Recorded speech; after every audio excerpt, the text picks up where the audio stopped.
Hello दोस्तों, home ground RS classes में आपका स्वागत है। हम आज साइंस पार्ट 1 की बात करते हैं, जिसका टेस्ट है, उसके क्वेश्चंस के आंसर आपको प्रोवाइड करवा रहा हूँ। इसके अंदर पहला जो क्वेश्चन है कि मानव शरीर में जो पाचन का अधिकांश भाग है वो किस अंग में संपन्न होता है। तो इसका पहला ऑप्शन है पैंक्रियाज, दूसरा ऑप्शन है बड़ी आंत, तीसरा ऑप्शन है छोटी आंत और चौथा ऑप्शन है आमाशय। तो इसका आंसर होगा छोटी आंत, तीसरा सी हो जाएगा इसका ऑप्शन, है ना। सेकंड क्वेश्चन पे चलते हैं। सेकंड क्वेश्चन है खट्टे स्वाद के लिए कोशिकाएं जीवा के किस भाग में होती है। तो इस पहला ऑप्शन है अगले, दूसरा ऑप्शन है पिछले, तीसरा ऑप्शन है पार्श्व और चौथा ऑप्शन है मध्य। तो इसका ऑप्शन जो सी सही हो जाएगा।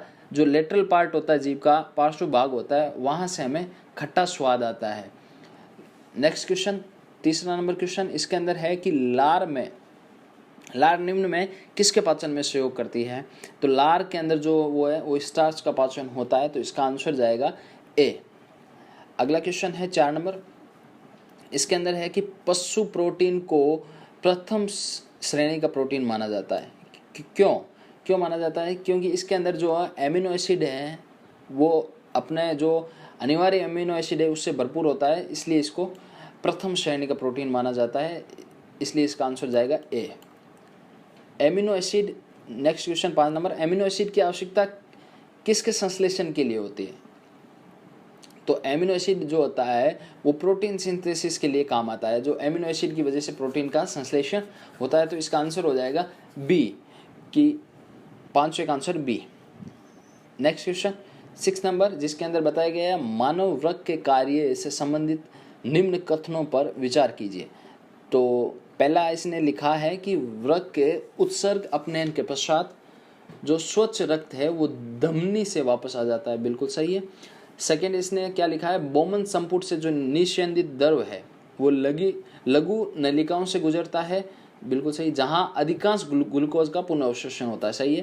तथा वर्ग के शिरा में जो रक्त के पास वापस भेजा जाता है, जो ग्लूकोज है इसको वापस भेजा जाता है, ठीक है, बिल्कुल सही है। इसके दोनों आंसर सही हैं, यानी कि सी इसका हो जाएगा। सी में एक और दो दोनों दिए हुए। 7वां है कि मनुष्य शरीर में खून की शुद्धिकरण प्रक्रिया को कहते हैं, डायलिसिस कहते हैं। इसका 7वें का ए ऑप्शन। नेक्स्ट क्वेश्चन 8वां, इसमें लिखा है डायस्टेज एंजाइम का स्रोत क्या है। तो इसका ऑप्शन जाएगा ए, लार ग्रंथि जो है इसके एंजाइम का स्रोत है।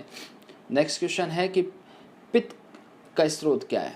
पित्त का स्रोत है वो लीवर है, यानी कि यकृत इसका स्रोत है, लेकिन जो ये आके स्टोर होता है पित्ताशय में, यानी कि पित्ताशय में आके संग्रहित होता है, लेकिन ये जो बनता है वो यकृत में बनता है। नेक्स्ट क्वेश्चन, यूरिया किस में संश्लेषित होता है। तो यूरिया जो है हमारे लीवर में संश्लेषित होता है, यानी कि यकृत में संश्लेषित होता है। नेक्स्ट क्वेश्चन, मानव जठर में प्रोटीन पाचन के लिए उत्तरदायी अनुकूलतम परिवेश क्या है। जठर मतलब ये बात कर रहा है आमाशय की, आमाशय की बात कर रहा है, जहां अम्लीय माध्यम जो होता है वो इसके लिए अनुकूलतम परिवेश है, ठीक है, प्रोटीन पाचन के लिए। और क्वेश्चन है जिसमें क्या निम्न में से कौन सा सही है। पहला है कि शरीर में सारा रक्त किडनी के माध्यम से मिल जाता है। बी ऑप्शन इसका है, शरीर में सारा रक्त किडनी के माध्यम से गुजरता है।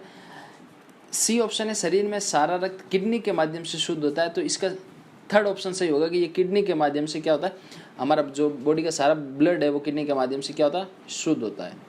अब है नेक्स्ट क्वेश्चन 13वां क्वेश्चन है कि वृक्क से प्रति मिनट औसत रक्त प्रवाह होता है, कितना होता है पर मिनट पूछा, एवरेज ब्लड फ्लो। तो इसका हो जाएगा आंसर, सीधा आंसर है 1200 सीसी इसका आंसर होता है। तो बी ऑप्शन इसका सही है। क्वेश्चन पे आते हैं 14 नंबर, निम्न में से कौन मानव गुर्दे का सामान्य कार्य नहीं है। तो पहला ऑप्शन है रक्त में जल की मात्रा का नियंत्रण, बिल्कुल सही है। दूसरा है कि रक्त में शर्करा की मात्रा का नियंत्रण, ये सामान्य कार्य नहीं है। चौथा है कि यूरिया को छानकर बाहर निकालता है, सही है। हार्मोन्स का सिक्रेशन भी करता है, ठीक है। तो इसका आंसर हो जाएगा बी, ये सामान्य कार्य नहीं है कि ये शुगर मेंटेन करे ब्लड में। एंजाइम जो होते हैं वो क्या हैं। तो एंजाइम मूलतः क्या होते हैं, प्रोटीन होते हैं। एंजाइम मूलतः क्या होते हैं, प्रोटीन होते हैं। 15वां का सी ऑप्शन। 16वें क्वेश्चन पे आते हैं, निम्न में से कौन सा एंजाइम ग्लूकोज को इथेनॉल में परिवर्तन करने को प्रेरित करता है? तो इसका हो जाएगा जाइमेज। क्या हो जाएगा? जाइमेज हो जाएगा, जो कि ग्लूकोज को इथेनॉल में परिवर्तित करने के लिए प्रेरित करता है। जैविक सिस्टम में जो रासायनिक क्रिया होती है उसकी प्रक्रिया को तेज करने के लिए उत्तरदायी होते हैं। आपको पता है उत्प्रेरक होते हैं जो रासायनिक क्रिया को बढ़ाते घटाते हैं। जो जैविक सिस्टम में होता है कि उसको तेज करना है, तो उसके लिए आंसर आ जाएगा एंजाइम जो होते हैं वो उत्प्रेरक का कार्य करते हैं, यानी कि इसका ऑप्शन हो जाएगा सी। 18वें क्वेश्चन पे चलते हैं। 18वां क्वेश्चन कहता है कि मानव शरीर में निम्नलिखित में से कौन सा पाचक एंजाइम नहीं है? पाचक एंजाइम पूछ रहा है कि नहीं है, तो पहला ऑप्शन है ट्रिप्सिन, ये पाचक एंजाइम है। दूसरा गैस्ट्रिन, ये नहीं है। टाइलिन और पेप्सिन दोनों हैं, तो इसका आंसर हो जाएगा बी। बी हो जाएगा, गैस्ट्रिन नहीं है। नेक्स्ट क्वेश्चन 19वें क्वेश्चन की बात करते हैं, तो वो है कि स्टार्च को जल अपघटन से ग्लूकोज बनाने वाला एंजाइम है। स्टार्च को जल अपघटन से ग्लूकोज कौन बनाता है? तो एमाइलेज जो है वो इसको ग्लूकोज बनाता है। स्टार्च इसको कहते हैं हाइड्रोलिसिस, स्टार्च कहते हैं जो बनने वाला ग्लूकोज है उसको, तो इसका आंसर हो जाएगा एमाइलेज।